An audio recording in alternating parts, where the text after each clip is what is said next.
Paris is a city with accordion players on every corner, lovers' trysts under every bridge, and a view of the Eiffel Tower from every window. But only if you believe everything you see in the movies. Welcome to this special culture show where we're taking on an all-action tour of this filmmaker's paradise. Follow in the footsteps of one of Paris's kookiest fictional characters, the unforgettable Amélie Poulain. Meet the actress who inspired a host of new wave movies, Jean-Luc Godard's muse, Anna Karina. And clapperboards at the ready, join us and a real film crew for a backstage view of a Parisian film shoot.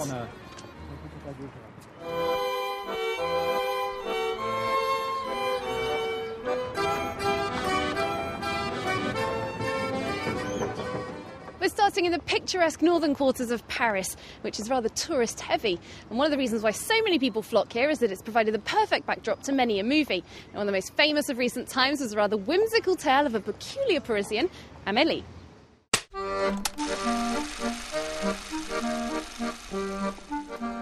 Fans can trace her footsteps through the cobbled streets of Montmartre, where Amélie lived. And they can visit the tranquil Canal Saint-Martin, where she came in her reflective moments. And after all that walking around, you can pop into the cafe where Amélie worked as a waitress. 10 years on, it's a fully fledged stop on the sightseeing trail. Let's go inside.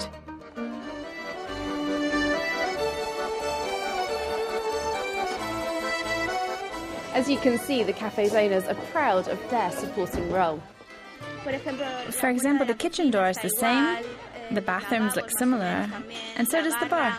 I feel like I am in a movie and enjoy the cafe and use the spoon to touch the creamy brulee like Amélie.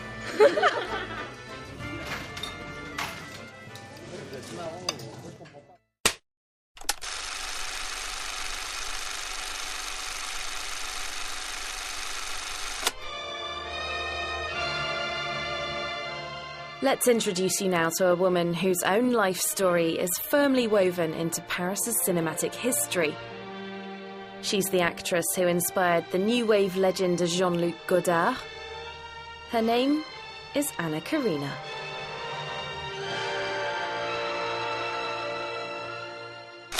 Well, it's lovely to meet you here in Paris, a city which has had so much to do with your own career. And when you arrived here, you probably had no idea at all that you were going to end up having such an illustrious and long film career. You can bet on that one. That's for sure, yeah. I was, but you know, when you're young, you don't really realize that it's dangerous and all that. I came here, I was 17 years old, and I was full of joy, and I was not as afraid of anything. You know. Well, looking back, it sounds like the beginning of a movie. It was an adventure, you know, yeah. Let's talk about that early part of your career and how you were kind of a muse for Jean-Luc Godard and this new wave movement that he was really a massive part of here in Paris. Did you feel at the time that you were part of some phenomenon? No, it was all that, it was kind of natural in the beginning, you know. And of course, Jean-Luc Godard, he kind of taught me everything. At that time, you were kind of, you know, a little girl. You had no signature of checks and all that. You had no rights, nothing to say, just to behave and sit down. And just do what we tell you to do, you know. It's really like a gift every time, all the films I did with him, because they're so different. Let's talk about one of Jean-Luc Godard's films that you were in, Alphaville. It's an imaginary city, but it was actually shot here in Paris. It's one of the few Paris films where they tried to hide Paris. He wanted a kind of negative who would be very sensitive, so that you would see everything on the screen without no adding light, like we got here, for instance. So it would just, in the rooms, because I know we're shooting in this hotel, not in this room, maybe not, but somewhere else in the hotel, and there would be no extra lights, never. And everybody said, totally crazy, Jean-Luc, to think that could work, because we'd see nothing on the screen. And you see how good it looked on the screen. Il était 23h15, heure océanique, quand Natacha et moi sortîmes d'Alphaville par les boulevards périphériques. En roulant toute la nuit dans l'espace intersidéral, nous serons demain dans notre pays. Ne vous retournez pas. Vous croyez qu'ils sont tous morts? Non, pas encore. Ils vont peut-être guérir, d'ailleurs. Qu'Alphaville deviendra une cité heureuse comme Florence, comme Angoulême City, comme Tokiorama. You still live in Paris now. The city itself doesn't really seem to have changed. I love Paris. The spirit hasn't changed. And where I live, you know, in the 6th arrondissement, Saint-Germain-des-Prés, it's always the same. It's like a village, you know. We all know each other. We say hello and hi, how are you? We know everybody knows each other. A recent film that seems to have picked up on that same feeling of being very inspired by Paris was Midnight in Paris by Woody Allen. Did you enjoy it? Was that the Paris that you know? Yeah. Not really, but it's a Woody Allen film, I mean, you know, but it was kind of fun, you know, with going backwards and forwards and, you know. Some French people have criticised it, though, for saying, this isn't the real Paris, this isn't the Paris I live in. No, it's a little bit American, you know, but I kind of liked it, yes.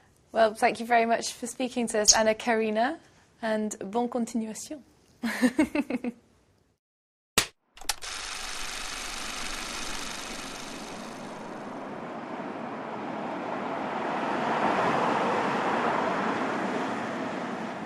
The thing about Paris is that almost anywhere could be a movie location. Even a run-of-the-mill transport bridge like this one has been immortalised on the silver screen when Marlon Brando met Maria Schneider here for the first scenes of Last Tango in Paris. Let's go and meet some filmmakers of today who are hoping to write another part of the city into cinema history books.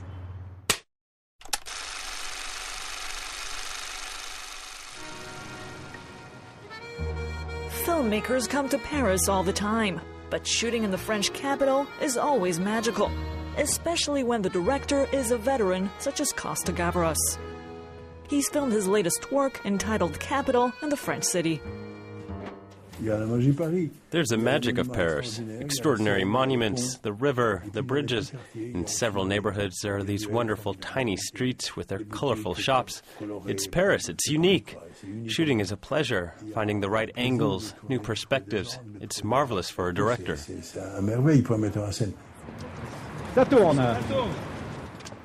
French comedian Gad Elmaleh plays the main character of the film, a vulture capitalist. In the thriller, to be released next year, Paris is the kingdom of sharks. To me, Paris is not just a market like in the movie. It's not just about finance. To me, it's about love and finance. Yet Paris has its drawbacks too. One is that filmmakers can't stop cars from crossing the shot.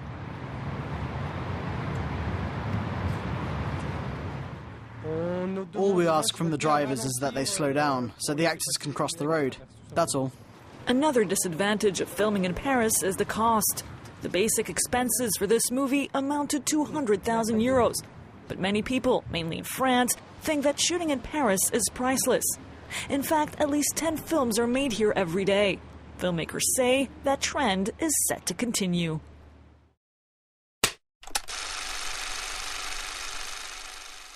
Of course, it's not all about the live action. Paris is also increasingly known for its animation and special effects gurus. A great many of them hone their craft at the renowned Gobelin School.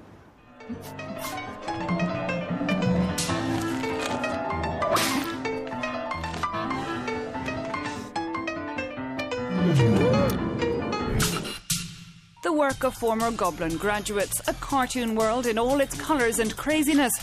But behind every animated film, the creator. These students are the next generation of comic genius. They are in their final year of study, and today's exercise is synchronization, getting cartoon figures, their body movements and lips to move as if they're really speaking. The difficulty is to choose which consonants and which sounds to illustrate. If we show every one of them, it'll look like this. It won't work. Supérieur là, avec ses plans en douce, son bar de gonzesse. Mais t'es qu'une merde. Quoi mais ta gueule, tu vas te barrer, barre-toi. André, calme-toi. These students have 3 weeks to make a sentence of between 5 and 8 seconds. 3 weeks to say a sentence. Experience will speed things up, but animation takes time. Computers at the ready, students start with a pen and paper in order to precisely define each individual movement. Animation, as opposed to other cinema, allows us to exaggerate everything and enables the creation of a world that is, if you like, more an interpretation or an exaggeration of the situation, which allows us to create a whole new and completely different world. Or indeed reflect a pencil-perfect Paris. In animation, anything the mind can imagine has potential.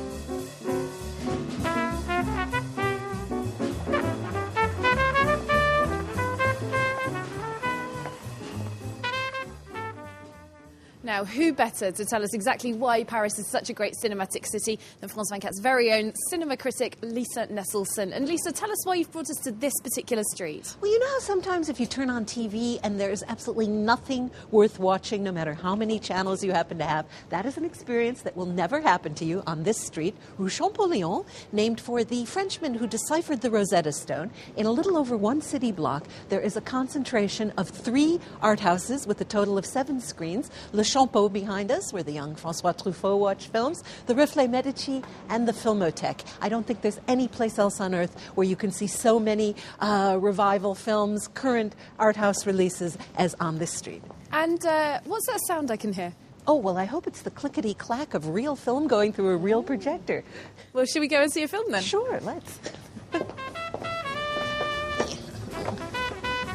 OK, well, we're going to watch our movie now. Thank you very much for watching this very special culture show, and we'll see you next time.